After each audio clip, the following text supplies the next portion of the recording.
कि आप जब किसी फ़ंड का चुनाव करते हैं तो आप इस आधार पे चुनाव करते हैं कि इस पैसे को यहाँ लगाइएगा। आपको लगेगा कि आपका पैसा बढ़ गया, लेकिन उसका परचेजिंग पावर नहीं बढ़ा। 3-4 बड़ी चीज़ों को अगर देखें तो सबसे फंडामेंटल चीज़ है कि महंगाई क्या है। सो वेलकम बैक टू निवेश का बड़ा सवाल। और आज बात करते हैं मार्केट के सबसे ज़्यादा टॉक्ड अबाउट टॉपिक की। एनी गेसेस क्या है वो? अरे भाई, आज बात करते हैं म्यूचुअल फंड्स की।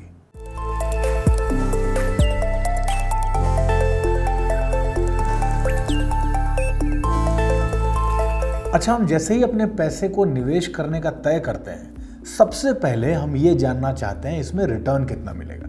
अच्छा, मुझे एक टीवी का एड आज भी याद है। एक कार शोरूम में एक सेल्समैन एक कस्टमर को एक कार के बारे में सब कुछ बता रहा होता है, स्पेसिफिकेशंस, हाई पॉइंट, फीचर्स। सब कुछ सुनने के बाद वो कस्टमर सेल्समैन से पूछता है माइलेज कितना देती है। हम भी यही जानना चाहते हैं भाई, फंड, आप उस फंड के बारे में कुछ भी बता दीजिए, उसके कितने भी फायदे गिनवा दीजिए, सबसे आखिर में आप यही पूछते हैं रिटर्न कितना मिलेगा इससे। और भाई ये सही भी है, आपकी बड़ी मेहनत की कमाई है ये। तो अब सीधा आपके फायदे के मुद्दे पर आते हैं और आपको ये बताते हैं कि म्यूचुअल फंड से आपको किस तरह के रिटर्न की उम्मीद करनी चाहिए।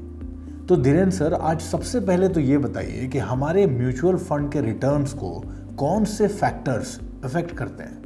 म्यूचुअल फंड से आपको कितना रिटर्न मिलेगा ये काफ़ी चीज़ों पर निर्भर करता है, लेकिन अगर हम 3-4 बड़ी चीज़ों को अगर देखें तो सबसे फंडामेंटल चीज़ है कि महंगाई क्या है, उस समय ब्याज दर क्या है, और उसकी तुलना में कंपनियों में मुनाफा किस दर से बढ़ रहा है, और बाज़ार कितना महंगा है। इन 4 चीज़ों पे आपका म्यूचुअल फंड पे से मिलने वाला रिटर्न निर्भर करता है। ये तो समझ गया सर। अच्छा, अब ये बताइए सर कि म्यूचुअल फंड्स ने पिछले कुछ महीनों में, कुछ सालों में कैसा परफॉर्म किया है? क्या उनकी परफॉर्मेंस के आधार पे उन पर भरोसा किया जा सकता है? पिछले कुछ साल में इक्विटी से मिलने वाला रिटर्न बहुत ही हैंडसम रहा है, और डेट से मिलने वाला रिटर्न भी कुछ बुरा नहीं रहा है। बल्कि जब ब्याज दरों के बढ़ने का सिलसिला शुरू हुआ तब कुछ लॉन्ग टर्म बॉन्ड फंड्स में थोड़ा नुकसान हुआ था, लेकिन उसके उस फेज़ को छोड़ते हुए अगर हम देखें तो डेट फंड से मिलने वाला रिटर्न किसी भी करस्पॉन्डिंग डिपॉजिट से, बैंक डिपॉजिट से बेहतर रिटर्न दे पाया है। और इक्विटी से मिलने वाला रिटर्न खासकर अभी बाजार के चढ़ने की वजह से बहुत ही हैंडसम लगने लग गया है। सर, ये म्यूचुअल फंड के रिटर्न्स की गारंटी क्यों नहीं होती है? म्यूचुअल फंड के लिए जो नियम बने हुए हैं उसमें म्यूचुअल फंड के लिए गारंटी देना या लोगों को एहसास कराना कि यहाँ से आपको इतना % रिटर्न मिल जाएगा, ये गैरकानूनी है, ये गलत होगा। और उसका कारण ये है कि आप जब किसी फ़ंड का चुनाव करते हैं तो आप इस आधार पे चुनाव करते हैं कि इस पैसे को यहाँ लगाइएगा। और अगर वो, जैसे आपने किसी लिक्विड फ़ंड का चुनाव किया और उसमें आप पैसा लगाते हैं, भले ही उसमें आपको अंदाज़ा है कि इसमें 7 से 8% का रिटर्न मिलेगा और 90% या करीब 99% संभावना है कि आपको ऐसा रिटर्न मिलेगा, और ये एक निश्चित रिटर्न नहीं है 7 से 8% के बीच में जो मिलेगा। लेकिन जब आप बैंक में डिपॉजिट करते हैं तब आपको कहा जाता है कि आपको 6.5% मिलेगा। इतने दिन के लिए आप पैसा लगा रहे हैं और इतने तारीख को आके आप अपना पैसा ले जाइएगा। म्यूचुअल फंड चूँकि ये ओपन एंड है, आप लगा रहे हैं और जो कॉन्टेक्स्ट है वो बदलता रहता है, बाज़ार बदलता रहता है, ब्याज दरें बदलती रहती हैं, इसलिए म्यूचुअल फंड के लिए गारंटी देना उचित नहीं है और ना ही दिया जा सकता है।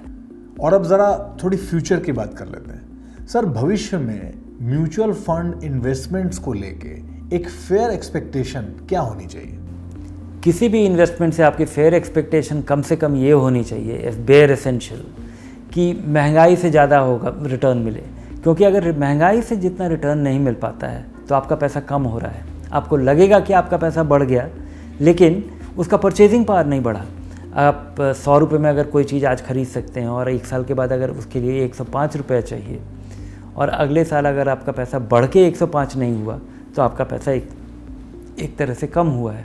तो किसी भी निवेश से आपकी उम्मीद कम से कम इतनी होनी चाहिए। लेकिन अलग अलग जो म्यूचुअल फंड हैं उससे आपका निवेश का एक्सपेक्टेशन बहुत ही रीज़नेबल रखना चाहिए या कंजर्वेटिव रखना चाहिए, क्योंकि अगर आप बहुत ज़्यादा उम्मीद लगाएंगे तो आपको निराशा होगी। बहुत बहुत धन्यवाद सर।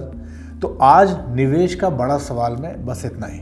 और हाँ, लगाएंगे इतना तो मिलेगा कितना, ये सवाल आपका बिल्कुल जेन्युइन है। तो ये सवाल बिल्कुल पूछिए और उसी हिसाब से एक्शन में भी आइए।